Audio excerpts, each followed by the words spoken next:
അയ്യോ, ഇത് എല്ലാത്തും കൂടെ 5 രൂപ. 5 രൂപയോ? ആ കൈ കൊണ്ടുപോയി വീട്ടിൽ ചെന്നേ മീനെ തട്ടെന്ന് പറഞ്ഞാൽ മതി. 5 രൂപ പോലും. എന്നാ ഒരു രൂപ പിടിച്ചോ.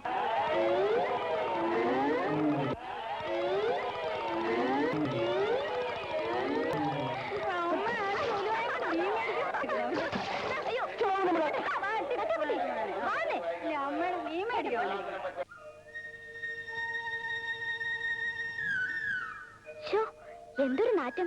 പോകുന്ന വഴിക്ക് ഒന്ന് കുളിച്ചിട്ട് പോ. അമ്മ ഒന്നോണ്ടാ, ഇല്ലെങ്കിൽ ഞാൻ ആ സ്ത്രീയോട് നല്ലപോലെ നല്ല പറഞ്ഞു. അയ്യോ, അതേതായാലും നന്നായി. ഇല്ലെങ്കിലേ ആ മീൻ മുഴുവൻ തലേ കമഴ്ത്തിയേനെ.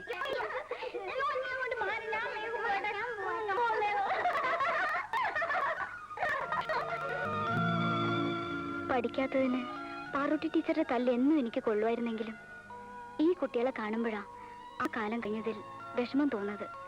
അല്ലേ തട്ടാക്കുട്ടി? ശരിയാ, കുട്ടികളായിരിക്കുമ്പോ തോന്നും വേഗം വലുതാവണമെന്ന്. ഇപ്പൊ തോന്നുന്നു വേണ്ടായിരുന്നു. തട്ടാക്കുട്ടി മിടുക്കനായിരുന്നു, ഞാനൊരു മണ്ടിയും.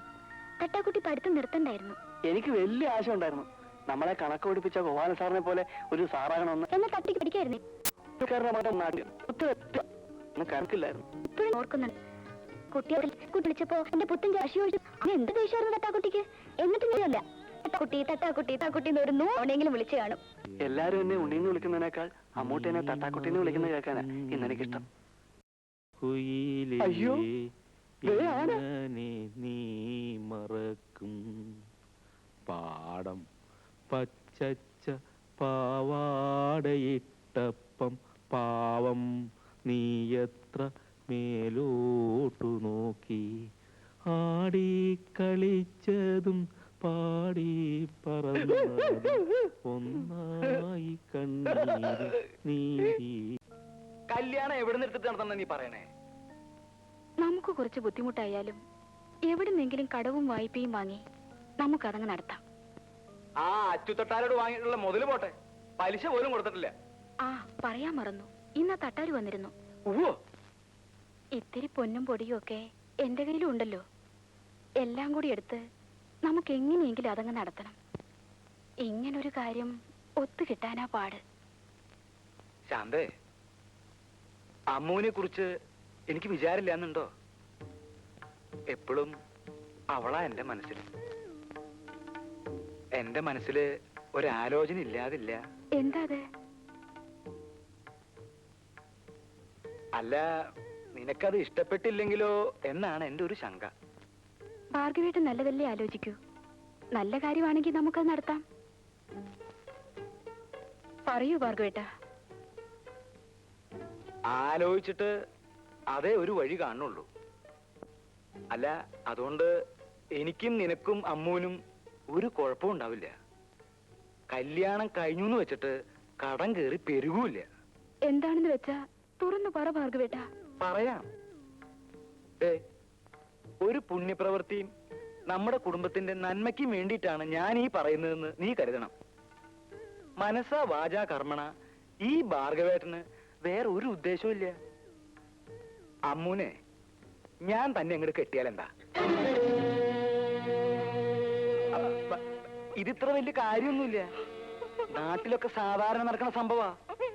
നമുക്കാണെങ്കിൽ ഒരാൺകുട്ടിയില്ല. ഇനി ഒട്ട് നിനക്കതിന് കഴിയൂല. എന്റെ കാലശേഷം നമ്മുടെ കടയൊക്കെ നോക്കാൻ ഒരാള് വേണ്ടേ? എല്ലാം ഈശോന്ന് കരുതിയാ മതി.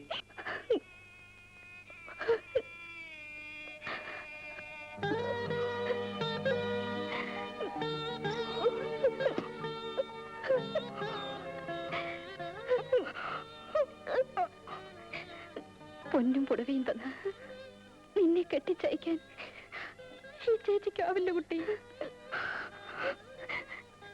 മോളെ, ഈ ചേച്ചിക്ക് ഇനി നിന്നോടൊന്നേ പറയാനുള്ളൂ.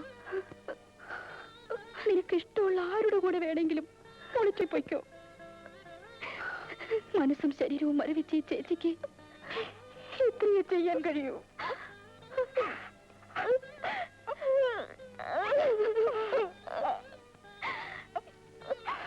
ഈ ഭാർഗവട്ടൻ ഒരു നാണമില്ലല്ലോ. ശാന്തേച്ചിയുടെ ഭർത്താവില്ലേ അയാള്? അതിനെന്താ, ഒന്നുകൂടെ കെട്ടിയാൽ എന്താന്ന് അയാളുടെ ചോദ്യം. കൊള്ളാമല്ലോ അയാളുടെ പൂതി. നാട്ടിൽ നടപ്പുള്ളതല്ലേന്ന് അയാൾ പറയുന്നത്. നാട്ടു നടപ്പ് കൊല്ലും ഞാനയാളെ.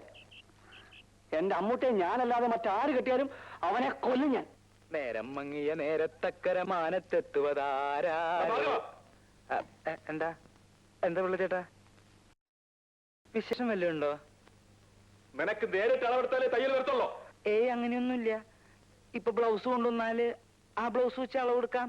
പിന്നെ സ്വന്തക്കാരാവുമ്പോ കറക്റ്റായിട്ട് ഫിറ്റായിട്ട് അല്ല നന്നാവാൻ വേണ്ടി. നീ ഇവിടെ കുറെ നന്നാക്കുന്ന ലക്ഷ്യമുണ്ട്. അടിച്ചു. അയ്യോ എന്നെ തല്ലല്ലേ. ഭാര്യ യൂട്രസ് ഒരു അത്യാവശ്യത്തിന് വേണ്ടി മാറ്റി വെച്ചിരിക്ക. തല്ലിയ കേടുപറ്റേ. നിന്റെ തിരിച്ചുകൊള്ളു. തെറിഞ്ഞ മണി കൊണ്ടോ അവന്റെ ഒരു അളവെടുപ്പ്.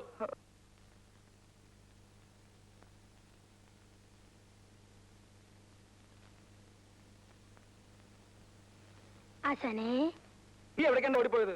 അതെ വിളിച്ചോണ്ടരാനാ. എന്തിനാ എന്റെ ശവം പൊക്കിക്കൊണ്ടുപോവാനോ?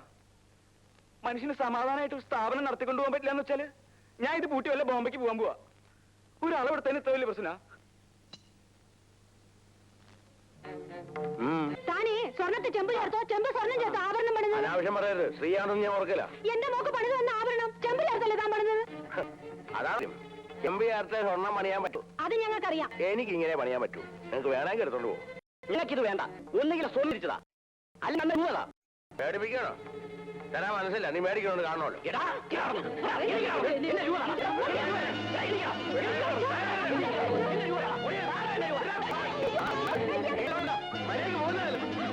ഒന്നും തിരിച്ചു മേടിച്ചില്ലെങ്കിൽ എന്റെ പേര് ദാമോദരനല്ല. അന്നേരം കാണാം. ഞാനെന്തോ ആദ്യം ചെയ്യുന്ന പോലെ കയറി വന്നിരിക്കുന്നു. 32 വർഷമായി ഈ പണി ഉറങ്ങിയിട്ട്. ഇതുവരെ ഒരുത്തരും കയറി വന്നിട്ടില്ല ചോദിക്കാൻ.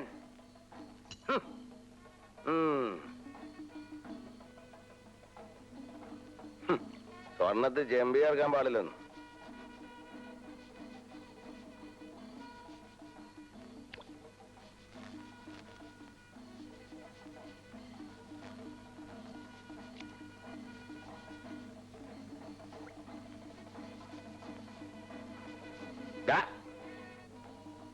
കുളിച്ച് പൗഡർ ഇട്ട് എങ്ങോട്ടേക്കാ? നീ വന്ന് അവിടെ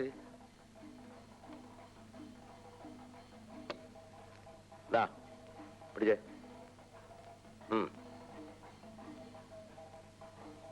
പിന്നെ ഒരു കാര്യം, കാവിൽ പൂർവ്വം മേളമൊക്കെ നടക്കും.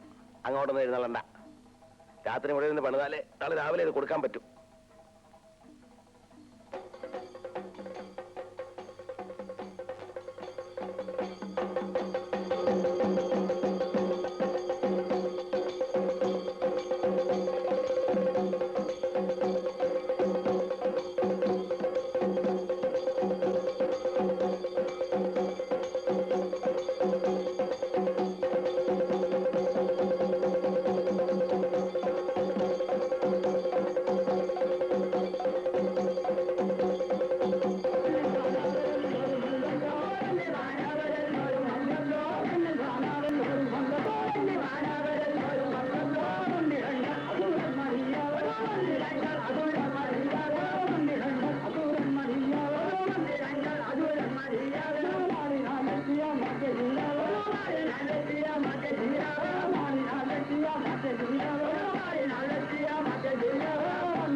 ഇതെങ്ങനെയുണ്ട്?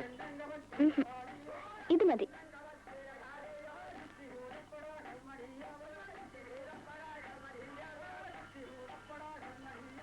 കൊള്ളാവോ? മുത്തുമാല ഇട്ടിട്ട് അമ്മൂട്ടിക്ക് ഒരു ചന്തവുമില്ല. പാവങ്ങൾക്കൊക്കെ ഇത് തന്നെ അധികം. സ്വർണ്ണപ്പണിയും പണം പലിശയ്ക്ക് കൊടുക്കലൊന്നും ഞങ്ങൾക്കില്ലല്ലോ. അത് അച്ഛനല്ലയോ? ആ കാശുണ്ടാകട്ടെ. പൊന്നുകൊണ്ടൊരു മാല തീർത്ത് ഈ കൈ കൊണ്ട് ഞാൻ എന്റെ അമ്മൂന്റെ കഴുത്തിൽ കിട്ടും. ആർക്കും പണിത് കൊടുക്കാത്ത ഒരു പണിത്തരമായിരിക്കും അത്. ആ മാലയുടെ പേരെന്താ നമ്മട്ടിക്കറിയാവോ?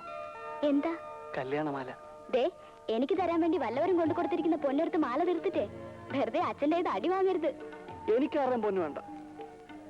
എന്റെ അമ്മൂട്ടിയുടെ കഴുത്തിൽ കെട്ടാനുള്ള പൊന്ന് ഈ ഞാൻ അധ്വാനിച്ചുണ്ടാക്കും.